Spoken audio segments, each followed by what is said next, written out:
Kolavallur PR memorial higher secondary സ്കൂളിൽ റാഗിംഗിൽ +1 വിദ്യാർത്ഥിക്ക് പരിക്ക്. +1 കൊമേഴ്സ് വിദ്യാർത്ഥി മുഹമ്മദ് നിഹാലിനാണ് മർദ്ദനമേറ്റത്. ഇടതുകൈക്ക് ഗുരുതരമായി പരിക്കേറ്റ വിദ്യാർത്ഥിയെ ശസ്ത്രക്രിയയ്ക്ക് വിധേയനാക്കി. കഴിഞ്ഞ ദിവസം ഉച്ചയോടെയായിരുന്നു സംഭവം. സ്കൂളിൽ +2 വിദ്യാർത്ഥികളുടെ സെന്റ് ഓഫ് ചടങ്ങിന്റെ ഭാഗമായുള്ള ഭക്ഷണം കഴിച്ച് പുറത്തിറങ്ങിയ +2 വിദ്യാർത്ഥികൾ +1 കൊമേഴ്സ് വിദ്യാർത്ഥിയായ മുഹമ്മദ് നിഹാലിനെ മർദ്ദിക്കുകയായിരുന്നു. 5 സീനിയർ വിദ്യാർത്ഥികൾ ചേർന്ന് തങ്ങളെ ബഹുമാനിച്ചില്ലെന്നും മറ്റും ആരോപിച്ചായിരുന്നു മർദ്ദനമത്രേ. ആശുപത്രിയിൽ പ്രവേശിപ്പിച്ച വിദ്യാർത്ഥിയെ ശസ്ത്രക്രിയയ്ക്ക് വിധേയനാക്കി.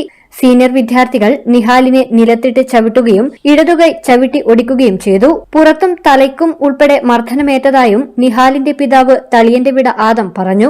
ഇന്നലെ ഉച്ചക്കാണ് 1:15 ഭക്ഷണം സ്കൂളിൽ സെൻഡ് ഓഫ് ആയിരുന്നു. അപ്പോൾ അവിടുന്ന് ഭക്ഷണം കഴിച്ച് വെള്ളം കുടിക്കേണ്ടിട്ട് ക്യാൻറ്റീനിൽ പോകുമ്പോൾ അവിടെ 5 കുട്ടികൾ ഇങ്ങനെ നീ എന്നെ പിന്നെ സീനിയേഴ്സിനെ ബഹുമാനിക്കാതെ നിൻ്റെ നോട്ടം ശരിയില്ല എന്നെല്ലാം പറഞ്ഞിട്ട് റാങ്ക് ചെയ്തു.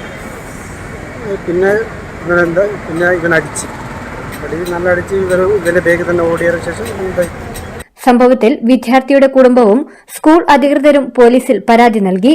കൊളവല്ലൂർ പോലീസ് കേസെടുത്ത് അന്വേഷണവും ആരംഭിച്ചു. News bureau, Thalassery.